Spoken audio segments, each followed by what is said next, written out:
बिस्मिल्लाहिर्रहमानिर्रहीम। अस्सलाम वालेकुम नाज़रीन, आप यूट्यूब चैनल देख रहे हैं। मैं इमरान खान हूँ। कुछ बहुत बड़े बड़े सवालात पैदा हो गए बशीर मेमन को लेकर। ये एक मिज़ाइल लॉन्च किया गया था इस हुकूमत के ख़िलाफ़, लेकिन वो ठुस हो गया और ख़ुद ही हो गया और ख़ुद ही पोल खुलना शुरू हो गए। कुछ ऐसे सवालात पैदा हुए जिन सवालात के जवाब उनके पास थे नहीं। देखिए, बशीर मेमन एक ब्यूरोक्रेट हैं और उन्होंने एक अच्छी शोहरत के साथ बज़ाहिर उन्होंने अपनी पूरी ब्यूरोक्रेसी लाइफ गुजारी है। लेकिन यहाँ पंजाब में होता पता क्या है कि जो ब्यूरोक्रेट PMLN का वफादार हो उसकी शोहरत अच्छी हो जाती है। यानी ज़रूरी नहीं है कि वो ब्यूरोक्रेट भी अच्छा हो, लेकिन यहाँ बहुत सारे ब्यूरोक्रेट ऐसे हैं जिनकी PMLN के साथ वफादारी थी और इस वजह से वो एक अच्छी शोहरत पंजाब में इंजॉय करते थे। मीडिया के लोग, पंजाब के सहाफ़ी, पंजाब की ब्यूरोक्रेसी, पंजाब के सियासतदान उनको अच्छा कहते हैं और ये इंप्रेशन उनका बन जाता है जब लगातार बहुत सारे लोग कह रहे हो तो। लेकिन जब कभी वो कोई इम्तिहान में आता है तो पता चलता है कि एक्चुअली हुआ क्या था। देखें, बशीर मेमन बतौर DG FIA वज़ीर आज़म से भी मिलते रहे, वो बाकी पाकिस्तान की अहम तरीन सियासी और सरकारी शख्सियात से वो मिलते रहे हैं। बतौर DG FIA अदालतों में भी उनके मामला चलते रहे हैं। तो डायरेक्टर जनरल FIA का ओहदा कोई छोटा ओहदा नहीं होता, ये बड़ा तगड़ा और बहुत बड़ा ओहदा है। प्रिंसिपल सेक्रेटरी प्राइम मिनिस्टर के उनसे भी वो राब्ते में रहे, वज़रा से भी वो राब्ते में रहे और PM ऑफिस के साथ लगातार उनके राब्ते रहे। एक तो वो अपने बुनियादी इल्ज़ाम से भाग गए। उन्होंने कहा था कि वज़ीर आज़म पाकिस्तान ने मुझे कहा कि बनाओ मुकदमे, करो पर्चे। उस पर वज़ीर आज़म पाकिस्तान ने कहा जी मैंने तो कहा ही नहीं था और मैं इसमें इन्वॉल्व नहीं था। मैंने कैबिनेट में एक दफ़ा बात की, आप मिनट्स निकालें और निकाल के देख लें। अब अगर काबीना में बशीर मेमन मौजूद हैं, इमरान खान मौजूद हैं, तो मिनट्स निकालें। प्राइम मिनिस्टर चैलेंज कर रहे हैं कि मैंने ख्वाजा आसिफ का नाम लिया था और वो इसलिए कि एक वज़ीर खारजा किस तरह किसी दूसरे मुल्क का मुलाजिम हो सकता है, और उस मुल्क का नहीं, उस मुल्क की एक निजी कंपनी का मुलाजिम। तो इस तरह ये केस तो बनता था। और बशीर मेमन साहब माजी में अपने एक इंटरव्यू में कह चुके हैं कि ख्वाजा आसिफ वाला मामला जो है वो हसास था और उनके खिलाफ कार्रवाई बनती थी। अब वो अपने बुनियादी इल्ज़ाम से भाग गए हैं कि इमरान खान साहब ने कहा था कि काजी फ़ायद ईसा के खिलाफ मुकदमा बनाओ या उनके खिलाफ कार्रवाई करो। यही वो चीज़ है जिसके ऊपर सबकी एकदम माथा ठनका था, क्योंकि बाकी सबके बारे में तो इमरान खान साहब मुंह से वैसे ही कहते रहते हैं, जलसों में कहते हैं, जुलूसों में कहते हैं, TV पे कहते हैं, सबके नाम लेते हैं, चोर हैं, डाकू हैं, मुल्क को लूटा हुआ, पकड़ो इनको, इदारों को चाहिए इनके खिलाफ कार्रवाई करें, हर जगह पे वो कहते हैं।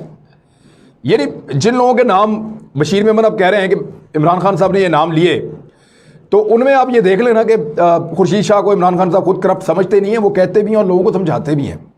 नवाज शरीफ, मरियम नवाज, शहबाज शरीफ के बारे में वो खुद कहते हैं, उनका ईमान है कि ये करप्ट है। और असफंद यार वली के बारे में इमरान खान साहब खुद कह चुके हैं करप्ट हैं, और भी बहुत सारे लोगों के बारे में कह चुके हैं। ये कोई नई बात नहीं थी। जो बड़ा और नया इल्ज़ाम था वो ये था कि जस्टिस काजी फ़ायद ईसा के बारे में इमरान खान साहब ने ये कहा कि इनके खिलाफ आप मुकदमा बनाएं। इमरान खान साहब ने उसके ऊपर डिनाई किया। अब एक इंटरव्यू दिया बशीर मेमन साहब ने मोहम्मद मालिक को, TV एंकर को, और उन्हें यह बताया कि मैंने ऐसा नहीं कहा और इमरान खान साहब ने मुझे काजी फ़ायद ईसा के ऊपर मुकदमा करने के लिए बराह रास्त नहीं कहा था, उनके लोगों ने कहा था। तो यहाँ कुछ सवालात पैदा होते हैं और अब आपको मैं झूठ पकड़ के बताऊंगा कि बशीर मेमन साहब ने कहाँ झूठ बोला है।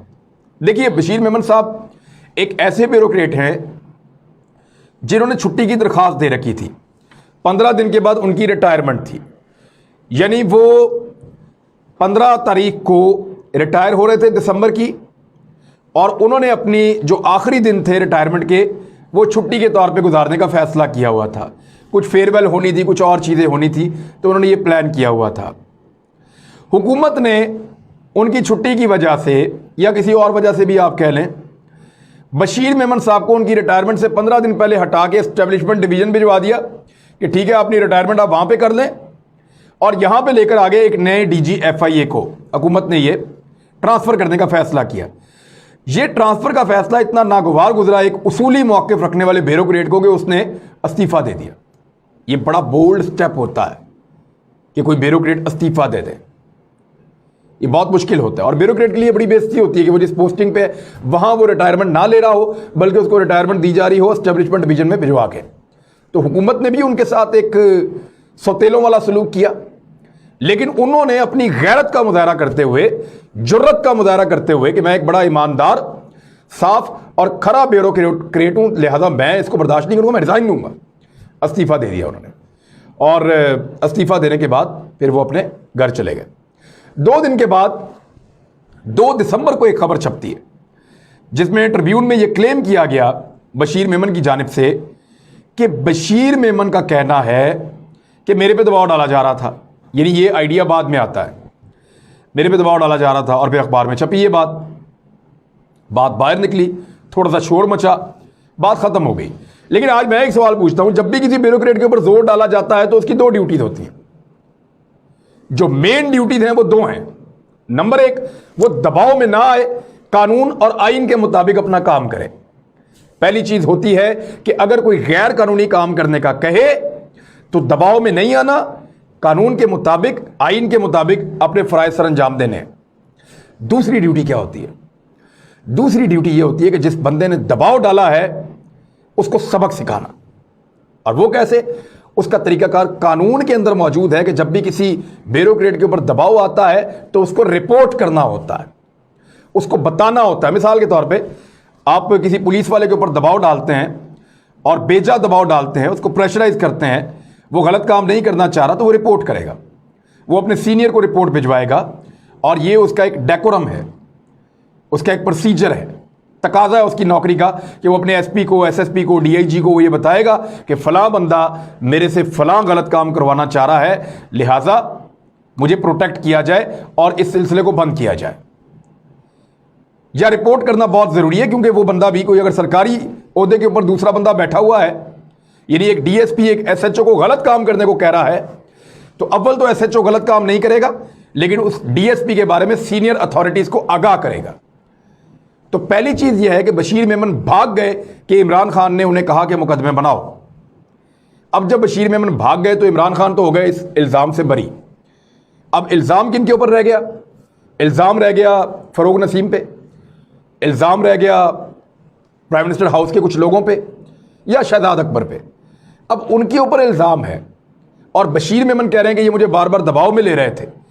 तो बशीर मेमन बताएंगे कि क्या उन्होंने किसी जगह पर रिपोर्ट किया? यानी 5 से 6 ऐसे फोरम थे जहां पे वो रिपोर्ट कर सकते थे।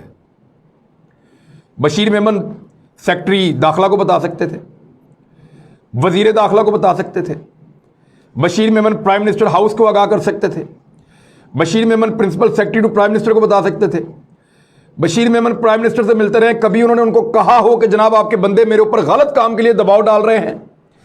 नॉट अ सिंगल रिपोर्ट, एक दफा भी इस शख्स ने रिपोर्ट नहीं किया। उन्होंने कभी रिपोर्ट नहीं किया।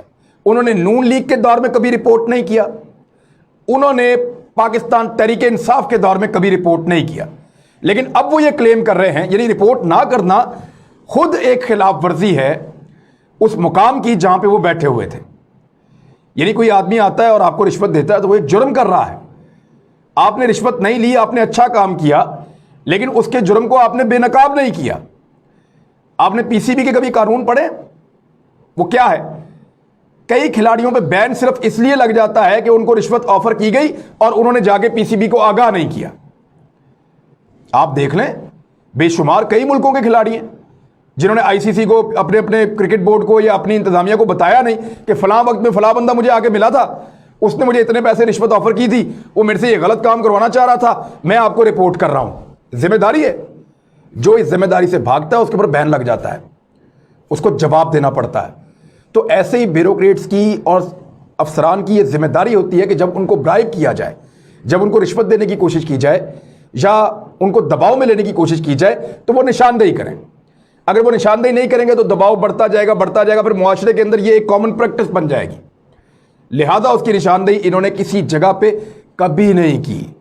कोई एक रिटन ईमेल, कोई एक मैसेज, कोई एक पैगाम, कोई एक लेटर, कोई एक शिकायत किसी जगह पे बशीर मेमन ने कभी नहीं कहा। एक ऐसा ऑफिसर जो बहुत गैरतमंद है, एक ऐसा ऑफिसर जो कंप्रोमाइज नहीं करता, उसूलों पर समझौता नहीं करता, उसको बार बार दबाव में लिया जा रहा है और वो कभी नहीं बोला। मुमकिन है हो नहीं सकता जो आदमी नौकरी से 15 दिन पहले इस्तीफा दे दे वो इतना कमज़ोर हो कि वो कभी ज्यादती के खिलाफ बोले ही ना। तो वज़ीर आज़म पाकिस्तान पे इल्ज़ाम तो उन्होंने लगा दिया, अब इल्ज़ाम से वो भाग रहे हैं, लेकिन मेरी इत्तला के मुताबिक इनको भागने नहीं दिया जाएगा। चंद दिन पहले इन्होंने एक जाली ब्रांड के साथ एक कंपनी का घी बना रहे थे और इस्तेमाल कर रहे थे उनका नाम। उन्होंने इनके खिलाफ अखबारों में इश्तिहार भी दिए और अखबारों में इश्तिहार देने के बाद इनके खिलाफ दरखास्तें भी दी। इनके खिलाफ क्योंकि कार्रवाई शुरू होने वाली थी तो इन्होंने सारे मामले को पॉलिटिसाइज किया ताकि जब मुझे ये मारेंगे तो मैं कहूँगा या मुझे माली नुकसान होगा मैं कहूँगा देखें मेरे से बदला ले रहे हैं। ये पॉलिटिकल तरीका है पाकिस्तान में। कैसे, मैं आपको बताता हूँ। ऐसे कि अगर आज मरियम नवाज को पता चले कि वो 4 दिन बाद गिरफ्तार होंगी तो वो जरा अपनी गालियों की रफ्तार तेज कर देंगे नून लीग वाले। मरियम नवाज अपनी जो अल्फाज है उनके चुनाव में गैर मुतात हो जाएंगी और बहुत ज़्यादा बौछाड़ कर देंगी। और जैसे ही गिरफ्तार हुई, देखा मेरी ज़ुबान बंद करने के लिए, अभी तो मैंने बोलना शुरू ही किया था। बिलावल को अगर आज पता चल जाए कि वो गिरफ्तार होने वाले हैं या जरदारी साहब, तो वो फौरी तौर पे पहले ही कोशिश करेंगे कि हम बच जाएं। जब पता चलेगा नहीं हम गिरफ्तार होना ही है हमने, तो अटैक कर देंगे इदारों के ऊपर, वज़ीर आज़म के ऊपर, ताकतवर हलकों के ऊपर। और उस अटैक का नतीजा क्या निकलेगा कि जैसे ही वो गिरफ्तार होंगे सारे कहेंगे देखा वो बोलता था उसकी ज़ुबान बंद करवा दी। तो बशीर मेमन ने वो फार्मूला इस्तेमाल किया कि इससे पहले कि हमारे खिलाफ कानूनी कार्रवाई हो, हमने 2 नंबरी की हुई है, किसी के और के नाम के साथ हम या फैक्ट्रियाँ चला रहे हैं और पैसा बना रहे हैं, इससे पहले कि हम पकड़े जाएं हम इतना शोर मचाते हैं कि जब हमारे खिलाफ कार्रवाई होगी तो सारे ये समझेंगे कि क्योंकि बशीर मेमन बोलता था, क्योंकि बशीर मेमन सच बता रहा था, इसलिए उसकी फैक्ट्रियों के ऊपर छापे पड़ रहे हैं। और फिर ये छापे रिपोर्ट किसने किए? हामिद मीर तक ने तो किए हैं, उसको ट्वीट में लिख लिख के, और बहुत सारे सहाफ़ियों ने किए हैं। सारे सहाफ़ी अब बने हुए हैं उनको बचाने के लिए, जो है वो अन्नदाता बने हुए हैं इस वक्त। सारे सहाफ़ी जो PMLN के ख़ास तौर पे हैं वो कोशिश कर रहे हैं कि किसी तरह बशीर मेमन को प्रोटेक्ट किया जाए। कोशिश क्या कर रहे हैं? ड्यूटी लगी हुई है, ड्यूटी भी तो पूरी करनी होती है लोगों ने। लेकिन मामला ये है कि यहाँ ये तरीका वारदात है। मिसाल के तौर पर मुझे पता चला कि कल मुझे अदलिया ने बुला के और मुझे सज़ा दे देनी है किसी बात के अंदर, तो मैं आज ही पाकिस्तान की अदलिया के खिलाफ बहुत ज़्यादा बोलना शुरू हो जाऊँ। या मुझे पता चले कल मुझे पुलिस गिरफ्तार कर देगी, आज मैं पुलिस के खिलाफ एक प्रोग्राम कर दूँ ताकि जब कल मुझे पुलिस गिरफ्तार कर दे मैं कहूँ देखा मुझे बोलने से रोकने के लिए इन्होंने मुझे गिरफ्तार किया। ये है वो तरीका वारदात जो पाकिस्तान की पॉलिटिकल पार्टीज का, और एग्जैक्टली यही तरीका बशीर मेमन ने भी इस्तेमाल किया है। और सबसे बड़ा सवाल पता क्या है?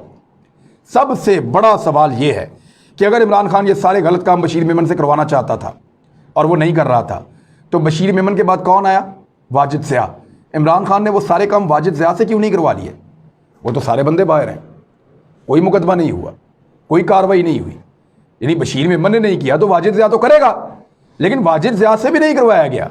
इसका मतलब है ये कहानी है, और इस कहानी को कोई पीछे से बैठ के डायरेक्शन दे रहा है, और जो डायरेक्शन दे रहे हैं उनकी एक टेलीफोनिक कॉल जो है वो पता भी चल गई। मैंने आपको बताया था कि इसहाक डार ने राब्ता किया है 28 तारीख को, 28 अप्रैल को राब्ता किया है बशीर मेमन से, और उससे बातचीत में उसको अपनी हमायत का यकीन दिलाया है और ये कहा है कि बशीर मेमन साहब अपने आप को अकेला मत समझें, हम अपोजिशन में भी आपके साथ हैं, और अगर कल हमें हुकूमत मिली तो हम आपकी खिदमात को और आपको याद रखेंगे।